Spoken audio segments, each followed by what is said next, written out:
22 जनवरी ਨੂੰ ਨਿਰਭया ਦੇ ਦੋਸ਼ੀਆਂ ਨੂੰ फांसी ਦੇ ਤਖਤੇ ਤੇ ਲਟਕਾਇਆ ਜਾਵੇਗਾ। ਪਟਿਆਲਾ ਹਾਊਸ ਕੋਰਟ ਨੇ 4 ਦੋਸ਼ੀਆਂ ਖਿਲਾਫ ਡੈਥ ਵਾਰੰਟ ਜਾਰੀ ਕੀਤਾ ਤੇ ਉਧਰ ਜੇਐਨਯੂ ਹਿੰਸਾ ਮਾਮਲੇ ਦੇ ਵਿੱਚ ਜੇਐਨਯੂ ਸਟੂਡੈਂਟ ਯੂਨੀਅਨ ਦੀ ਪ੍ਰਧਾਨ ਆਇਸ਼ੀ ਘੋਸ਼ ਖਿਲਾਫ ਐਫਆਈਆਰ ਦਰਜ ਕੀਤੀ ਗਈ ਹੈ। ਨਿਰਭया ਦੇ ਗੁਨਾਹਗਾਰਾਂ ਨੂੰ ਫਾਂਸੀ ਦੇ ਤਖਤੇ ਤੇ ਲਟਕਾਇਆ ਜਾਵੇਗਾ। ਪਟਿਆਲਾ ਹਾਊਸ ਕੋਰਟ ਨੇ ਨਿਰਭया ਦੇ 4 ਗੁਨਾਹਗਾਰਾਂ ਨੂੰ ਡੈਥ ਵਾਰੰਟ ਜਾਰੀ ਕੀਤਾ ਹੈ। ਇਹਨਾਂ 4 ਨੂੰ 22 जनवरी ਨੂੰ ਫਾਂਸੀ ਦਿੱਤੀ ਜਾਵੇਗੀ। ਦੋਸ਼ੀ ਅਕਸ਼ੇ, ਪਵਨ, ਮੁਕੇਸ਼ ਅਤੇ ਵਿਨੇ ਦੇ ਕੋਲ ਡੈਥ ਵਾਰੰਟ ਖਿਲਾਫ ਹਾਈ ਕੋਰਟ ਵਿੱਚ ਅਪੀਲ ਕਰਨ ਦੇ ਲਈ 14 ਦਿਨ ਦਾ ਵਕਤ ਹੈ। ਜੇਕਰ ਉਹ ਅਜਿਹਾ ਨਹੀਂ ਕਰਦੇ ਤਾਂ ਉਹਨਾਂ ਨੂੰ ਫਾਂਸੀ ਦੇ ਦਿੱਤੀ ਜਾਵੇਗੀ। ਜੇਐਨਯੂ ਹਿੰਸਾ ਮਾਮਲੇ ਵਿੱਚ ਪੁਲਿਸ ਨੇ ਵਿਦਿਆਰਥੀ ਯੂਨੀਅਨ ਦੀ ਪ੍ਰਧਾਨ ਆਇਸ਼ਾ ਘੋਸ਼ ਸਮੇਤ 20 ਜਣਿਆਂ ਖਿਲਾਫ ਐਫਆਈਆਰ ਦਰਜ ਕੀਤੀ ਹੈ। ਪੁਲਿਸ ਨੇ ਇਹ ਐਫਆਈਆਰ 4 ਜਨਵਰੀ ਨੂੰ ਸੁਰੱਖਿਆ ਮੁਲਾਜ਼ਮਾਂ ਤੇ ਹਮਲਾ ਕਰਨ, ਸਰਵਰ ਰੂਮ ਵਿੱਚ ਭੰਨਤੋੜ ਕਰਨ ਸੰਬੰਧੀ ਦਰਜ ਕੀਤੀ ਹੈ। ਐਫਆਈਆਰ ਯੂਨੀਵਰਸਿਟੀ ਪ੍ਰਸ਼ਾਸਨ ਦੀ ਸ਼ਿਕਾਇਤ ਦੇ ਆਧਾਰ ਤੇ ਦਰਜ ਕੀਤੀ ਗਈ। 5 ਜਨਵਰੀ ਨੂੰ ਬਾਹਰੀ ਨਕਾਬਪੋਸ਼ ਹਮਲਾਵਰਾਂ ਨੇ ਪ੍ਰਦਰਸ਼ਨ ਕਰ ਰਹੇ ਖੱਬੇ ਪੱਖੀ ਵਿਦਿਆਰਥੀਆਂ ਤੇ ਹਮਲਾ ਕੀਤਾ ਸੀ, ਜਿਸ ਵਿੱਚ ਆਇਸ਼ਾ ਘੋਸ਼ ਗੰਭੀਰ ਰੂਪ ਵਿੱਚ ਜ਼ਖਮੀ ਹੋ ਗਈ ਸੀ। ਆਇਸ਼ਾ ਨੇ ਹਿੰਸਾ ਦੇ ਲਈ ABVP ਨੂੰ ਜ਼ਿੰਮੇਵਾਰ ਠਹਿਰਾਇਆ ਸੀ।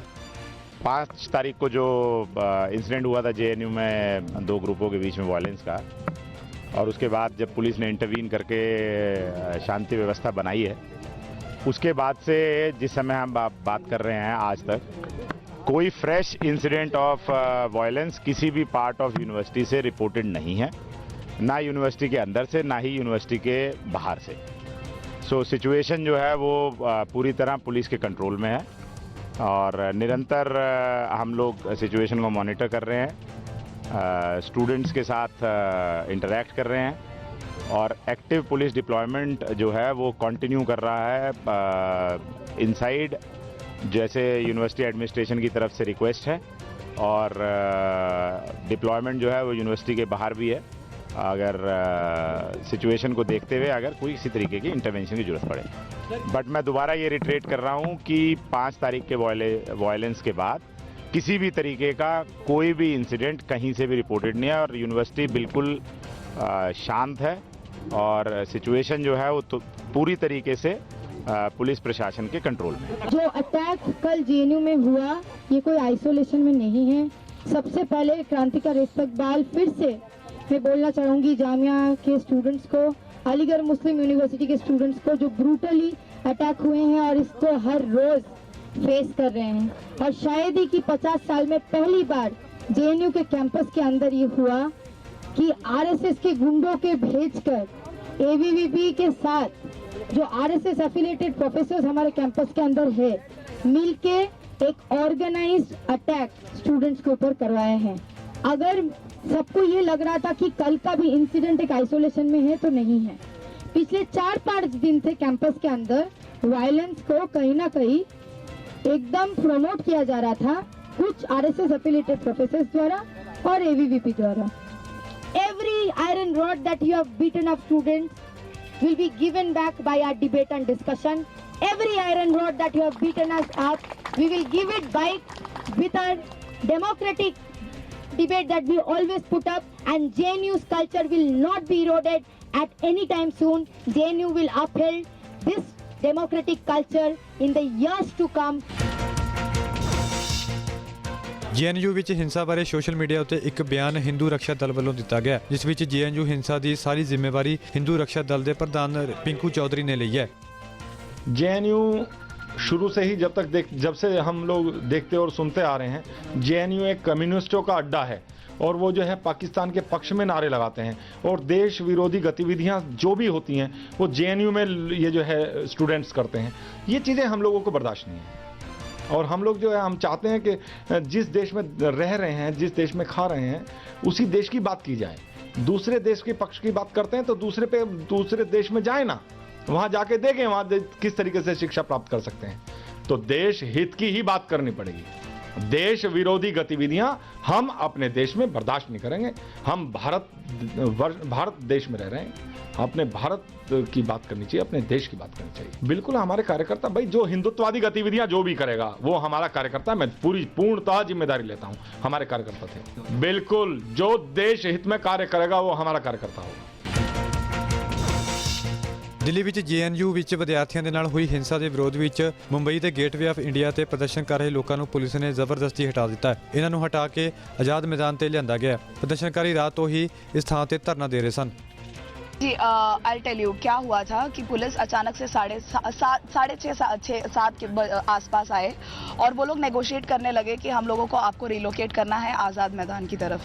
एंड हमने साफ मना कर दिया कि नहीं, हम नहीं जाएंगे। एंड ऐसा हम लोगों को इस ग्राउंड्स पे बेसिकली ये बोला गया था कि वो लोग ने साफ बोला हम लोगों को कि हम अब आपके प्रोटेस्ट के अगेंस्ट बिल्कुल नहीं है, आप जो कर रहे हैं वो बहुत सही कर रहे हैं, लेकिन हम चाहते हैं कि आप आज़ाद मैदान चले जाइए यहाँ से। और जब तक वो पुलिस ऑफिसर ने माइक और स्पीकर लाके वो हमसे बात कर रहे थे, उतने में 100 की तादाद से ज्यादा पुलिस वाले बैकअप को बुलाया गया था। हमको कंप्लीटली घेरा गया था। हम मुश्किल से 50 लोग थे, हमें 100 से ज्यादा पुलिस वालों ने हमें घेर चुके थे और इस घेराव के अंदर पुलिस वाले हमें बोल रहे थे और वो बस हम पे चिल्ला रहे थे कि हम ये नहीं कर सकते, हम ये नहीं कर सकते। And second of all the negotiation was pretty mature and adult. पहले इट वाज काफी शांत, वो लोग बोल रहे थे कि वो लोग रीजंस बता रहे थे कि हम लोगों को रिलोकेट क्यों करना है। एंड देन वो एकदम मेजर रीजन तो उन्होंने ये बोला कि हम लोग क्राउड हमारा जो है, जो ये बहुत बड़ा आंदोलन का क्राउड है, वो लोग रोड्स को ऑक्यूपाई कर रहे हैं, चौकअप कर रहे हैं, ये उनका कहना था। लेकिन मैं आपको कह सकती हूँ Urvashi and okay sorry Anjana okay anyway, so we are from the core committee and हम लोग पूरे रात इस चीज पे काम कर रहे थे। We were creating a team. हम लोग सोए नहीं है, हम लोग सोए नहीं है, खाए नहीं है। हाँ, हम लोग सोए नहीं है, खाए नहीं है, हम लोग रात भर इस चीज पे काम कर रहे थे ताकि हम लोग ग्रुप बना सके। हमने एक कोर कमेटी बनाया, हम लोग ने एक बहुत बड़ा वॉलंटियर्स का ग्रुप बनाया and it was divided into groups जिनको अलग अलग रिस्पॉन्सिबिलिटीज दिया गया, जैसे कि फूड या क्राउड हैंडलिंग। हाँ, उसमें से एक बहुत ही अहम ग्रुप ये था क्राउड हैंडलिंग। अभी क्राउड हैंडलिंग तो हमारे इसमें तो वायलेंस था नहीं, हम लोगों को क्राउड हैंडलिंग की जरूरत बिल्कुल इसी रीजन से थी कि हमारे जो प्रोटेस्टर्स है वो लोग चोकअप ना करे, वो आम जो जनता है उनको प्रॉब्लम नहीं क्रिएट करे, और इस चीज पे हम लोग काम करते जा रहे थे। सेकेंड ऑफ ऑल वो बार बार बोलने लगे कि हमें ऑर्डर्स है आपको उठाने, हमें ऑर्डर्स कहाँ से है, कहाँ से है, बताया गया है, कुछ नहीं दिखाया गया था। हमको कोई पेपर नहीं दिखाया गया है, किसने ऑर्डर दिया है, किसने ऑर्डर इशू किया है कि हमें डिटेन किया जाए, हमें कुछ नहीं दिखाया गया है। It was before all the reporters, before police, before public. We requested them, we appealed to them several times, and we told them that please come to Azad Maidan. Those who have vehicles can come in their vehicles. If not, we have empty vehicles. Please sit in those vehicles. So we have done all possible that is needed to get them here. So what was the reason behind it to get protesters here? So, what exactly happening at the It is an unlawful assembly. It was an unlawful assembly. People were getting inconvenienced. They have all the right, and they were told that they can come to Azad Maidan and protest. But they were insistent on Gateway of India. It is a historical precinct. We cannot take Mumbaikars for granted. They have to go for their jobs. People have emergencies. Roads cannot be jammed and blocked. Jammu Kashmir ਦੇ ਪੁਲਵਾਮਾ ਜ਼ਿਲ੍ਹੇ ਦੇ ਅਵੰਤੀਪੁਰਾ ਵਿੱਚ ਸੁਰੱਖਿਆ ਬਲਾਂ ਤੇ ਅੱਤਵਾਦੀਆਂ ਵਿਚਕਾਰ ਹੋਏ ਮੁਕਾਬਲੇ ਦੌਰਾਨ ਇੱਕ ਅੱਤਵਾਦੀ ਮਾਰਿਆ ਗਿਆ। ਸੁਰੱਖਿਆ ਬਲਾਂ ਨੇ ਅੱਤਵਾਦੀ ਕੋਲੋਂ ਭਾਰੀ ਮਾਤਰਾ ਵਿੱਚ ਹਥਿਆਰ ਅਤੇ ਗੋਲਾ ਬਾਰੂਦ ਵੀ ਬਰਾਮਦ ਕੀਤਾ ਹੈ। ਇਲਾਕੇ ਵਿੱਚ ਹੋਰ ਅੱਤਵਾਦੀਆਂ ਦੇ ਲੁਕੇ ਹੋਣ ਦੀ ਵੀ ਸੰਭਾਵਨਾ ਹੈ, ਜਿਸ ਲਈ ਫੌਜ ਵੱਲੋਂ ਇਲਾਕੇ ਵਿੱਚ ਸਰਚ ਆਪਰੇਸ਼ਨ ਚਲਾਇਆ ਗਿਆ। ਪੁਲਿਸ ਨੇ ਦੱਸਿਆ ਕਿ ਅੱਤਵਾਦੀ ਦੀ ਮੌਜੂਦਗੀ ਦੀ ਖੁਫੀਆ ਜਾਣਕਾਰੀ ਮਿਲੀ ਸੀ, ਜਿਸ ਤੋਂ ਬਾਅਦ ਅਵੰਤੀਪੁਰਾ ਦੇ ਇਲਾਕੇ ਵਿੱਚ ਘੇਰਾਬੰਦੀ ਕਰਕੇ ਤਲਾਸ਼ੀ ਮੁਹਿੰਮ ਚਲਾਈ ਗਈ। ਬੁਲੇਟਿਨ ਵਿੱਚ ਸਮਾਂ ਹੋ ਗਿਆ ਇੱਕ ਹੋਰ ਬ੍ਰੇਕ ਦਾ। ਬ੍ਰੇਕ ਤੋਂ ਬਾਅਦ ਵੀ ਖਬਰਾਂ ਦਾ ਸਿਲਸਿਲਾ ਜਾਰੀ ਰਹੇਗਾ।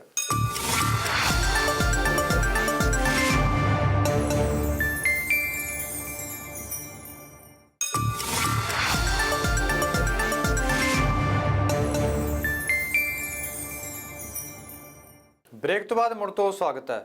ਵਿਧਾਨ ਸਭਾ ਦੇ ਵਿੱਚ ਵਿਧਾਇਕ ਦਲ ਦੇ ਅਹੁਦੇ ਤੋਂ ਅਸਤੀਫਾ ਦੇਣ ਵਾਲੇ ਪਰਮਿੰਦਰ ਢੀਂਡਸਾ ਖੁੱਲ੍ਹ ਕੇ ਸਾਹਮਣੇ ਆ ਗਏ ਨੇ। ਉਹਨਾਂ ਨੇ ABP ਸਾਂਝਾ ਨਾਲ ਵਿਸ਼ੇਸ਼ ਗੱਲਬਾਤ ਦੌਰਾਨ ਆਪਣੇ ਅਸਤੀਫੇ ਦਾ ਕਾਰਨ ਦੱਸਿਆ ਅਤੇ ਅਕਾਲੀ ਦਲ ਖਿਲਾਫ ਉਹਨਾਂ ਨੇ ਖੁੱਲ੍ਹ ਕੇ ਭੜਾਸ ਵੀ ਕੱਢੀ ਹੈ। ਸ਼੍ਰੋਮਣੀ ਅਕਾਲੀ ਦਲ ਦੇ ਵਿਧਾਇਕ ਦਲ ਦਾ ਅਹੁਦਾ ਛੱਡਣ ਮਗਰੋਂ ਪਰਮਿੰਦਰ ਢੀਂਡਸਾ ਨੇ ਪਾਰਟੀ ਅੰਦਰਲੇ ਭੇਤ ਖੋਲ੍ਹਣੇ ਸ਼ੁਰੂ ਕਰ ਦਿੱਤੇ ਨੇ। ਅਸਤੀਫਾ ਦੇਣ ਤੋਂ ਬਾਅਦ ਪਹਿਲੀ ਵਾਰ ਇੰਟਰਵਿਊ ਦਿੰਦਿਆਂ ਪਰਮਿੰਦਰ ਢੀਂਡਸਾ ਨੇ ਕਿਹਾ ਕਿ ਅਕਾਲੀ ਦਲ ਵਿੱਚ ਰਹਿ ਕੇ ਕੋਈ ਸੁਣਵਾਈ ਨਹੀਂ ਹੋਈ ਸੀ, ਇਸ ਕਰਕੇ ਪਿਤਾ ਸੁਖਦੇਵ ਸਿੰਘ ਢੀਂਡਸਾ ਦਾ ਸਾਥ ਦੇਣ ਦਾ ਫੈਸਲਾ ਕੀਤਾ।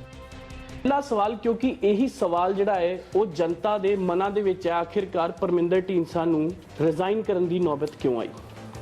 देखो रिजाइन करन दा तां बड़ा जो ढींडसा साहब ने एक गल की है भी श्रोमणी अकाली दल आपदी जो कोर आइडियोलॉजी है, जो उन्होंने दे सिद्धांत ने, उन्होंने तो किते भड़क गया भी उस ते लियाउण दी उन्होंने गल की है। तो उसे चीज़ नूं जिहड़ा मैं फॉलो करके मैं भी उन्होंने इस गल ते सहमत हाँ तो मैं ये इस्तीफा दिता है। क्योंकि बहुत सारिया गल्लां चल रही सीगियां जो सुखदेव सिंह ढींडसा जी ने एक खुल के आवाज़ चुकी श्रोमणी अकाली दल के खिलाफ तो सीधे सवाल सुखबीर सिंह बादल की प्रधानगी ते खड़े कर दिते। तो उस समय ये गल चल रही सी कि शायद परमिंदर ढींडसा अकाली दल के नाल ही बने रहणगे। सुखबीर सिंह बादल का भी ये बयान आया सीगा कि परमिंदर ढींडसा मेरे तो परमिशन लैके गए नहीं। सो उस समय ते थोड़ी जी चानना पाओ, क्लैरिटी लियाओ कि परमिंदर ढींडसा उस दिन अमृतसर तो मिसिंग क्यों सी? देखो मैं वैसे बॉम्बे भी जाना सी, पर मैं सही गल दसा किते ना किते मैं अवॉइड भी किया। मैं उदों क्योंकि इकोदम ढींडसा साहब ने फैसला लिया, मैं दुविधा दे विच सी। ये फैसले बड़े वड्डे हुंदे हैं। पार्टी दे विच तुसीं 20 साल रहे हो, आखिर क्योंकि उस अनुशासन तो तुसीं पीछे हटदे ही हो ना। सो मैं उस तो बाद सारे आपदे वैल विशर्स नाल, दोस्तां मित्रां नाल, मेरे जिहड़े समर्थक सीगे उन्हां नाल राय कीती। अते देखो एक गल तां सारे चाहे श्रोमणी अकाली दल दे आगू ने, चाहे श्रोमणी अकाली दल दे वर्कर ने, उन्होंने किते ना किते गल तां है कि पार्टी में सब अच्छा नहीं है। ये गल तां जिहड़ी है कोई कहे ना कहे वो तां अड गल है, पर हर बंदा जिहड़ा किते ना किते जाबते दी करके कोई गल पार्टी फोरम ते बोल दिंदा है, कोई अवॉइड करता है, कोई चार बंदियां बैठ के गल कर लेंदा है। सो ये चीज़ां करके मैं भी इस मत दा सी भी की फैसला मैनूं की लेना चाहिए। फिर मैं अल्टीमेटली मेरा यही फाइनल होया भी मैं आपदे पिता दे नाल उन्हां दे इस जो चाहे लड़ाई कह लो, चाहे उन्हां दा मकसद कह लो, उहदे विच डट के खड़ूंगा। ਤੁਸੀਂ ਕਿਹਾ ਕਿ ਪਾਰਟੀ ਦੇ ਵਿੱਚ ਕੁਝ ਸਹੀ ਨਹੀਂ ਹੈ। ਜਿਸ ਤਰੀਕੇ ਨਾਲ ਸੁਖਦੇਵ ਸਿੰਘ ਢੀਂਡਸਾ ਨੇ ਉਦੋਂ ਕਿਹਾ ਕਿ ਸਿਰਫ ਤੇ ਸਿਰਫ ਸੁਖਬੀਰ ਬਾਦਲ ਦੀ ਪ੍ਰਧਾਨਗੀ ਜੇ ਹਟਾ ਦਿੱਤੀ ਜਾਵੇ ਤਾਂ ਸ਼ਾਇਦ ਪਾਰਟੀ ਦੇ ਵਿੱਚ ਸਭ ਕੁਝ ਠੀਕ ਹੋ ਜਾਏ। ਤੁਹਾਨੂੰ ਲੱਗਦਾ ਕਿ ਇਹ ਪੋਸੀਬਲ ਹੋ ਸਕਦਾ ਹੈ? ਕਿਉਂਕਿ ਉਹਨਾਂ ਨੇ ਓਪਨ ਮੰਚ ਦੇ ਉੱਤੇ ਇਹ ਕਹਿ ਦਿੱਤੀ ਸੀ। ਮੈਨੂੰ ਅੱਜ ਇਹ ਕਹਿਣਾ ਵੀ ਪੋਸੀਬਲ ਹੈ ਨਹੀਂ ਹੈ, ਇਹ ਤਾਂ ਸੰਭਵ ਨਹੀਂ ਹੈ। ਤਾਂ ਸਮਾਂ ਦੱਸੇਗਾ ਵੀ ਕੀ ਪੋਸੀਬਲ ਹੈ ਕੀ ਨਹੀਂ ਹੈ। ਪਰ ਇੱਕ ਗੱਲ ਤਾਂ ਦੇਖੋ ਸਾਰੇ ਕਿਤੇ ਨਾ ਕਿਤੇ ਮੰਨਦੇ ਆ ਵੀ ਪਾਰਟੀ ਦੇ ਵਿੱਚ जो गलतियां हुई, कमी हुई, फिर उन्होंने सुधारिया जाना चाहिए सी, नहीं सुधारे गए फैसले, वो करके पार्टी को कमजोरी आई। पार्टी की जी है लीडरशिप की फंक्शनिंग से भी समय समय पर सवाल उठते रहे हैं। ये कोई अज पहली बार तो है नहीं। जो सारे गल्लां तो पब्लिक डोमेन सीगियां, पर उसनों कोई बंदे ने अज सरदार सुखदेव सिंह ढींडसा ने, चाहे ब्रह्मपुरा साहब ने, अजनाला साहब ने, उन्होंने उस गल नूं ओपनली ਜਿਹੜਾ ਪਬਲਿਕ ਡੋਮੇਨ ਦੇ ਵਿੱਚ ਉਹ ਗੱਲ ਕੀਤੀ ਤੇ ਫਿਰ ਜਿਹੜਾ ਸਾਰੀ ਗੱਲਾਂ ਉਸ ਤੋਂ ਬਾਅਦ ਤੁਹਾਨੂੰ ਪਤਾ ਹੀ ਹੈ ਜੋ ਹੈ। ਅੱਛਾ, ਜਿੰਨੇ ਟਕਸਾਲੀ ਨੇ ਸੁਖਦੇਵ ਸਿੰਘ ਢੀਂਡਸਾ ਵੀ ਕਹਿ ਲਓ ਕਿ ਸਾਰਿਆਂ ਦਾ ਟਾਰਗੇਟ ਸੁਖਬੀਰ ਬਾਦਲ ਹੀ ਬਣ ਰਹੇ ਹੈ। ਤੁਸੀਂ ਉਹਨਾਂ ਦੀ ਲੀਡਰਸ਼ਿਪ ਦੇ ਵਿੱਚ ਕੰਮ ਕੀਤਾ ਹੈ, ਤੁਸੀਂ ਵਿਧਾਨ ਸਭਾ ਦੇ ਵਿੱਚ ਵੀ ਰਹੇ ਹੋ, ਚੰਗੇ ਸਵਾਲ ਚੱਕਦੇ ਰਹੇ ਹੋ, ਉੱਥੇ ਕਾਂਗਰਸ ਨੂੰ ਹਰ ਪੱਖੋਂ ਘੇਰਦੇ ਰਹੇ ਹੋ। ਕੀ ਤੁਹਾਨੂੰ ਲੱਗਦਾ ਹੈ ਕਿ ਸਿੰਗਲ ਆਊਟ ਕੀਤਾ ਜਾ ਰਿਹਾ ਸੁਖਬੀਰ ਸਿੰਘ ਬਾਦਲ ਨੂੰ, ਜਾਂ ਫਿਰ ਉਹ ਵਾਕਈ ਹੀ ਲੀਡਰਸ਼ਿਪ ਤੇ ਕੁਐਸਚਨ ਮਾਰਕ? ਦੇਖੋ ਗੱਲ ਇਹ ਹੈ, ਇਹ ਹਮੇਸ਼ਾ गल तो क्योंकि जो लीडरशिप है उन्हें अगवाई करनी पार्टी की। जो प्रधान है he is the most important person in the party. So जे कोई कमियां की गल आनी है या कुछ होर करनी है तो फिर उन्होंने ओबवियसली रिफ्लैक्ट होनी है। जे वो कहो भी नहीं पार्टी के विच ठीक नहीं है, पर वो वास्ते कोई जो थले जनरल सकत्तर है या कोई कोर कमेटी मैंबर है वो जिम्मेवार है। ये गल तो जी है कि कोई हजम वाली है ही नहीं करने वाली। ये तो आखिर जो पार्टी की लीडरशिप है ਉਹਦੇ ਤੇ ਹੀ ਉਹਨੂੰ ਹੀ ਜ਼ਿੰਮੇਵਾਰੀ ਚੱਕਣੀ ਪੈਣੀ ਹੈ ਜੇ ਕੋਈ ਵਰਕਰ ਜਾਂ ਲੀਡਰ ਕੋਈ ਗੱਲ ਕਰਦਾ ਹੈ। ਸੋ ਜਿਸ ਸਮੇਂ ਤੁਸੀਂ ਰਿਜ਼ਾਈਨ ਕੀਤਾ ਉਸ ਸਮੇਂ ਵੀ ਤੁਹਾਡੇ ਪਿਤਾ ਸੁਖਦੇਵ ਸਿੰਘ ਢੀਂਡਸਾ ਨੇ ਸਵਾਲ ਚੁੱਕੇ ਕਿ ਰਿਜ਼ਾਈਨ ਤੇ ਡਿਸਕਸ਼ਨ ਨਹੀਂ ਹੋਈ। ਉਸ ਦਿਨ ਕੋਰ ਕਮੇਟੀ ਦੀ ਬੈਠਕ ਸੀਗੀ, ਅਨਡੈਮੋਕ੍ਰੈਟਿਕ ਤਰੀਕੇ ਦੇ ਨਾਲ ਰਿਜ਼ਾਈਨ ਨੂੰ ਮੌਕੇ ਤੇ ਹੀ ਐਕਸੈਪਟ ਕਰਕੇ ਦੂਸਰਾ ਜਿਹੜਾ ਵਿਧਾਇਕ ਦਲ ਦਾ ਨੇਤਾ ਹੈ ਉਹਨੂੰ ਚੁਣ ਲਿਆ ਗਿਆ। ਸੋ ਜਿਹੜੀ ਅਨਡੈਮੋਕ੍ਰੇਸੀ ਹੈ ਉਹ ਇੱਥੇ ਵੀ ਕਿਤੇ ਨਾ ਕਿਤੇ ਨਜ਼ਰ ਆਈ। रेजिग्नेशन एक्सेप्ट करना कोई अनडेमोक्रेटिक नहीं है, क्योंकि मैं प्रधान ਅਕਾਲੀ ਦਲ ਨੂੰ ਹੀ ਮੇਰੀ ਬਣਦਾ ਸੀ ਲਿਖਣਾ, ਉਹਨਾਂ ਨੂੰ ਮੈਂ ਲਿਖਤਾ, ਉਹਨੇ ਐਕਸੈਪਟ ਕਰ ਲਿਆ। ਨਹੀਂ ਉਹਨਾਂ ਦਾ ਪਰ ਜਿਹੜਾ ਚਰਚਾ ਹੋਣੀ ਚਾਹੀਦੀ, ਚਾਹੇ ਨਾ ਹੁੰਦੀ ਚਰਚਾ, ਉਸ ਗੱਲ ਤੇ ਨਹੀਂ। ਗੱਲ ਹੈ ਵੀ ਜਿਹੜੀ ਇਲੈਕਸ਼ਨ ਪ੍ਰੋਸੈਸ ਸੀਗਾ, ਅੱਗੇ ਵਿਧਾਇਕ ਦਲ ਦੇ ਨੇਤਾ ਨੂੰ ਚੁਣਨਾ, ਉਹ ਇੱਕ ਵਿਧਾਇਕਾਂ ਦਾ ਅਧਿਕਾਰ ਹੈ। ਵਿਧਾਇਕ ਦੀ ਮੀਟਿੰਗ ਚਾਹੇ ਸਾਰਿਆਂ ਨੇ ਜੋ ਪ੍ਰਧਾਨ ਨੇ ਕਹਿਣਾ ਉਹੀ ਮੰਨਣਾ ਹੈ, ਪਰ ਇੱਕ ਪ੍ਰਕਿਰਿਆ ਹੈ ਵੀ ਮੀਟਿੰਗ ਕਰਕੇ ਉੱਥੇ ਉਹਦੀ ਇਲੈਕਸ਼ਨ ਹੁੰਦੀ ਹੈ। ਸੋ ਉਹ ਨਾਲ ਮੀਟਿੰਗ ਸੱਦੀ ਗਈ ਤੇ 5 ਮਿੰਟ ਬਾਅਦ ਹੀ ਵਿਧਾਇਕ ਦਲ ਦਾ ਨੇਤਾ ਐਲਾਨ ਕਰਤਾ ਗਿਆ। ਉਹਦੇ ਤੇ ਸਰਦਾਰ ਸੁਖਦੇਵ ਸਿੰਘ ਢੀਂਡਸਾ ਨੇ ਸਾਰਿਆਂ ਨੇ ਉਸ ਗੱਲ ਤੇ ਸਵਾਲ ਚੱਕਿਆ ਵੀ ਇਹ ਅਨਡੈਮੋਕ੍ਰੈਟਿਕ ਹੈ। ਰਵਾਇਤੀ ਢਾਡੀ ਪਰੰਪਰਾ ਦੇ ਵਾਰਿਸ ਇਦੂ ਸ਼ਰੀਫ ਨਹੀਂ ਰਹੇ। ਇਦੂ ਸ਼ਰੀਫ ਦਾ ਮਨੀ ਮਾਜਰਾ ਸਥਿਤ ਆਪਣੇ ਘਰ ਵਿੱਚ ਦੇਹਾਂਤ ਹੋ ਗਿਆ। ਉਹ ਪਿਛਲੇ ਲੰਮੇ ਸਮੇਂ ਤੋਂ ਅਧਰੰਗ ਦੀ ਬਿਮਾਰੀ ਤੋਂ ਪੀੜਤ ਸਨ। ਇਦੂ ਸ਼ਰੀਫ ਦੇ ਪਰਿਵਾਰਕ ਮੈਂਬਰਾਂ ਮੁਤਾਬਕ ਉਹਨਾਂ ਦੀ ਮ੍ਰਿਤਕ ਦੇਹ ਨੂੰ ਸਪੁਰਦੇ ਖਾਕ ਬੁੱਧਵਾਰ ਨੂੰ ਕੀਤਾ ਜਾਵੇਗਾ। 8 ਜਨਵਰੀ ਨੂੰ 10 ਸੈਂਟਰਲ ਟ੍ਰੇਡ ਯੂਨੀਅਨ ਵੱਲੋਂ ਭਾਰਤ ਬੰਦ ਦਾ ਐਲਾਨ ਕੀਤਾ ਗਿਆ। ਇਸ ਬੰਦ ਨਾਲ ਆਮ ਲੋਕਾਂ ਦੇ ਕਈ ਕੰਮ ਰੁਕ ਸਕਦੇ ਨੇ। ਇਸ ਹੜਤਾਲ ਵਿੱਚ ਬੈਂਕਿੰਗ, ਕੋਲਾ, ਤੇਲ, ਡਿਫੈਂਸ, ਪਬਲਿਕ ਸੈਕਟਰ ਅਤੇ ਟਰਾਂਸਪੋਰਟ ਖੇਤਰ ਦੇ ਕਰਮਚਾਰੀ ਹਿੱਸਾ ਲੈਣਗੇ। 6 ਬੈਂਕ ਯੂਨੀਅਨਾਂ ਨੇ ਵੀ ਹੜਤਾਲ ਦਾ ਸਮਰਥਨ ਕੀਤਾ ਹੈ, ਜਿਸ ਦੇ ਨਾਲ ਬੈਂਕਿੰਗ ਕੰਮਕਾਜ ਤੇ ਵੀ ਅਸਰ ਹੋਵੇਗਾ। ਹੜਤਾਲ ਤੋਂ ਪਹਿਲਾਂ ਲੋਕਾਂ ਨੇ ਅੱਜ ਹੀ ਆਪਣਾ ਬੈਂਕਾਂ ਦਾ ਕੰਮ ਨਿਬੇੜਿਆ। ਇਸ ਹੜਤਾਲ ਵਿੱਚ Punjab roadways contract worker union bus service ਵੀ ਬੰਦ ਰਹੇਗੀ। ਕੱਲ ਥੋੜਾ ਜਿਹਾ ਕੰਮ ਸੀਗਾ ਘਰ, ਜਦੋਂ ਮੇਰੇ ਵੱਡੇ ਬ੍ਰਦਰ ਨੇ ਬਾਹਰ ਜਾਣਾ ਸੀਗਾ ਤੇ ਕੈਸ਼ ਦੀ ਲੋੜ ਸੀ, ਫੈਮਿਲੀ ਦੇ ਨਾਲ ਜਾਣਾ ਸੀ, ਉਹਨੇ ਡਰ ਦੇ ਮਾਰੇ ਹੋਏ ਮੈਨੂੰ ਅੱਜ ਹੀ ਕੈਸ਼ ਕਢਾਉਣਾ ਪਿਆ ਵਾ, ਜਿਹਦੇ ਕਰਕੇ ਹੜਤਾਲ ਹੋਣ ਕਰਕੇ ਬੈਂਕ ਦੇ ਅੰਦਰ ਵੈਸੇ ਹੀ ਬਹੁਤ ਰਸ਼ ਹੋ ਗਿਆ ਸੀ।